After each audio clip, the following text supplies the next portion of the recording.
One of the things that I heard the most when I was going to become a new father was how it was going to have a negative impact on my health and fitness routine. For the past 10 years, I've heavily invested time, money, and energy into both my health and my fitness. From the age of 16 or 17, I've been going to the gym almost every single day and at least 4 to 6 times a week. I was a collegiate athlete. And after that, I maintained my fitness through going to the gym, park workouts, different fitness classes. On the other end of that spectrum is I've always been somebody that liked to cook and would prepare my own nutrition and really invest into what I was putting into my body. Now, I'm not going to sit here and say that having a child is not going to create a busier life for you, because it will. Whenever I have a free moment, my energy is now going into my son, and my days look a little bit different than they did prior to having him. In terms of my fitness and my health, though, because it is something that I prioritize, it is not something that has fallen off. And in this video, I want to help other people not only maintain their fitness if they already have it, but to make sure that they're looking at their time in the right way so that they believe that they can get fit even if they have children. And the very first step to doing that is to analyze your time that you already have. Nobody can do this for you. I don't know what you're truly doing in those little moments throughout the day, only you do. And sometimes we may even surprise ourselves. So there's 2 things that I want you to do right now. First, I want you to whip out your phone and I want you to show the analytics of where you're spending your time on your phone. Without even having to really analyze your days, I'm sure you're going to be looking at some data that's going to surprise you. You might be spending a couple hours on Instagram or Facebook or other social media apps. There are small gaps of time that you can immediately buy back and invest into your health and fitness. Now, if you're somebody that doesn't really use their phone that much, we're going to have you use a notebook and you're literally going to write down from the moment you wake up to the moment you go to sleep where you're spending your time. Now, if you're somebody that falls in the category is looking to get fit and looking to start a routine, even though you're a busy dad or you're a busy young professional, the simplest recommendation I can make for you is to start looking at your bedtimes and your wake times. I want you to go to bed 20 minutes to 30 minutes earlier. Therefore, you're able to wake up 20 to 30 minutes earlier, and we're gonna knock out the hard thing right in the morning.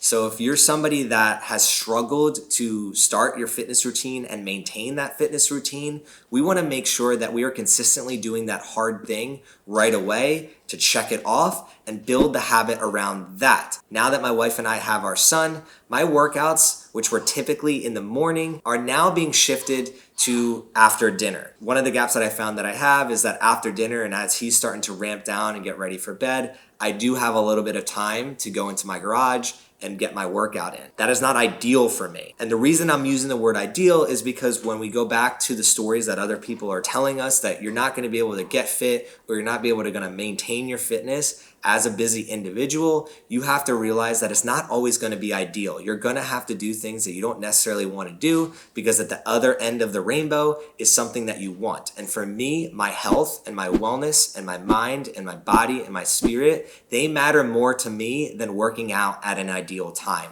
So it is something that you're gonna have to get over. Let's say you're the person that completely understands what I'm saying, but you get to the point of I've created the 20 to 30 minutes, I now have that time to do a workout, but I have no clue what to do. My recommendation for you is find somebody that you look up to and first and foremost, invest a little bit of money into getting them to do some programming for you. Now, if you're somebody that doesn't have a gym at your house and you only have your living room or you only have your garage or your basement to work out in, look up somebody that has programming around that. In my case, I've invested in decking out my entire gym. I'm gonna go show you the types of workouts that I would do when I only have 20 to 30 minutes to spare. So when you're thinking about what you should be doing with your 20 to 30 minutes of time to either maintain your fitness or you're creating a routine around getting more fit, you want to do it in a sustainable way. And the least sustainable thing that you could potentially do is jump right into a workout and get injured. When we're thinking of that 20 to 30 minute time frame, we need to think to ourselves, how can I prepare my body to not get injured so that I don't hurt my chances of having to take time off of my workouts and I can continue to show up each and every day. So when I'm thinking about doing a quick workout, the first 2 things I'm gonna ask myself is how do I start getting my heart rate up and how do I start stretching my muscles so that they're primed when I really wanna get after it 10 to 15 minutes into that workout. That's where you're gonna start with active stretching over static stretching. So on days where I have an hour or 2 hours to work out, typically what I'll do is I will foam roll or static stretch or use my Theragun. I'll take a little bit of time. But on the days where I don't have time to do that, I'm going to think about ways where I can actively stretch my body and get my body moving, as well as start getting my heart rate up. So if my heart rate generally when I'm resting is between 50 and 60 beats per minute, I want to get upwards of the 80 to 100 beats per minute, start getting into zone 2, and that starts with the active stretching. Now, I'm not going to go through that here today. You can look that up. There's a ton of different content out there on active mobility and active stretching. Have at it. So that's the first 5 to 10 minutes of a workout. Next, we're going to get into the meat of the workout. Before I get into that meat, I already had mentioned to you to do some active stretching and get your heart rate up. One of the best ways I found to do that is to put the treadmill all the way up on incline and then walk at 3 to 4 miles per hour. So my heart rate's starting to get up there. It's in Texas. I'm starting to sweat a little bit. Now I'm starting to think about what am I going to do for the next 10 minutes to get a really good workout in. What I want you to think about is this whole workout is going to act like a bell curve. So right now I'm probably like here on the curve. I want to, in the middle of my workout, be at the very peak, and then I want to slow my heart rate back down again and do a cool down. So for me, things that I found that do that really well is 3 different types of workouts. I'll either use my rack and some barbells, I will use the treadmill and some other accessory items, or I will create circuit-based workouts. Let me show you what I mean by that. One of my favorite circuit-based workouts to do is just grabbing a couple dumbbells. The reason being is I know that if you don't have this gym like I do, it might inhibit you from doing some of the workouts that I'm showcasing, but dumbbells are accessible to everybody out there. You can go to your local sporting goods store and pick a few up. And when I'm talking about circuit-based training with dumbbells, what I would do is pick up maybe a heavier dumbbell and do some squat thrusters to press, and then jumping right into some push-up to rows. Now that's just one example. So I would do that for roughly 5 to 10 minutes. You can vary the reps. You can vary how intense that you go after it. You can add different portions to that circuit. There's thousands of different things that you could do with the dumbbells. All I'm here to do is show you that if you were to do this for roughly 10 minutes, your heart rate's gonna go up and you're gonna create some tension in your muscles. So time under tension is really what we're going for here. Within that 10 minutes to 15 minutes that you do have, how can you put as many muscles that you have under tension in those moments to really get the most out of your workout? Circuits are great for that. So if I'm using my rack, one of the workouts that I'll do fairly frequently when I'm lacking time is I will set it up so that I can do bench press and then I can do bent over rows. So right here, we have one barbell set up. So I would come in here and I would do 10 to 20 reps of whatever the weight is, and then I would come up underneath here, get bent over, and then do 10 to 20 reps of that. Now I'm gonna do that consistently for 10 to 15 minutes. Sometimes I'll up the weight, sometimes I'll lower the weight, and I'll adjust the different reps that I'm doing. But the priority is to be moving for those 10 to 15 minutes because I am lacking that time. So again, time under tension for the 10 to 15 minutes, focusing on at the peak of your workout, you should be getting your heart rate to the highest. So when you're lifting, your heart rate's gonna go up and your blood's gonna start pumping and you're gonna start sweating and it's gonna feel good.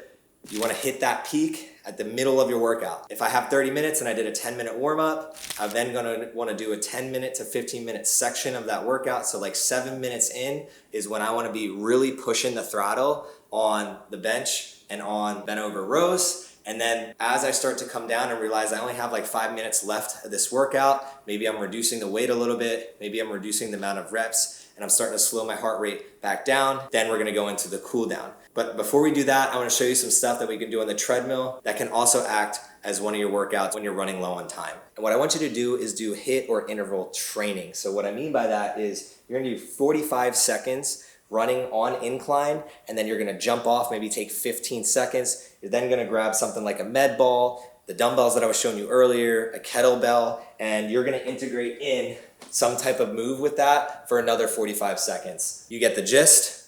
45 seconds on, 15 seconds off, grab your weight, do some movement with the weight, again, time under tension with that weight, then you're gonna jump right back onto that treadmill.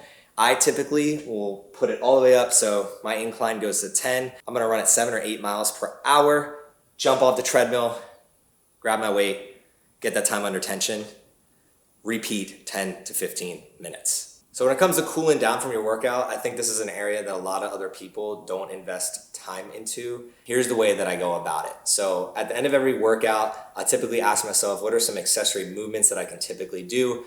A lot of times it'll be some core movements. So I'll grab something like the Bosu ball, take a minute or two to just work on my core.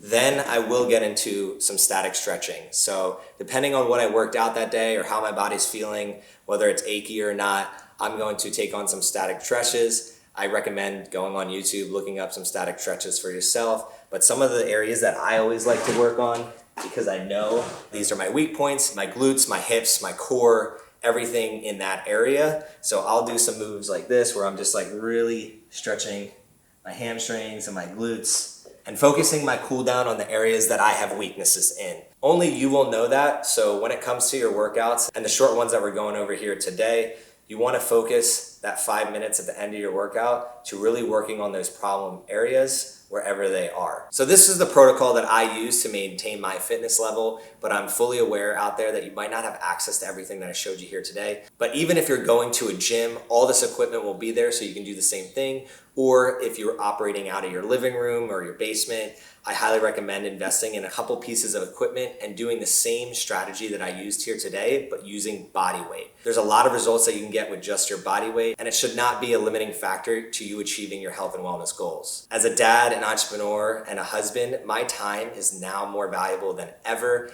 And these are the ways that I've ensured myself to maintain my health, because that truly is what my wealth is. And the healthier that I become and the more that I invest into my fitness, the more energy I'm gonna have to give to everybody else around me. So I highly recommend, if you watch this video and you took something away from this, invest the time into maintaining your health, because it's gonna have a larger impact on all areas of your life.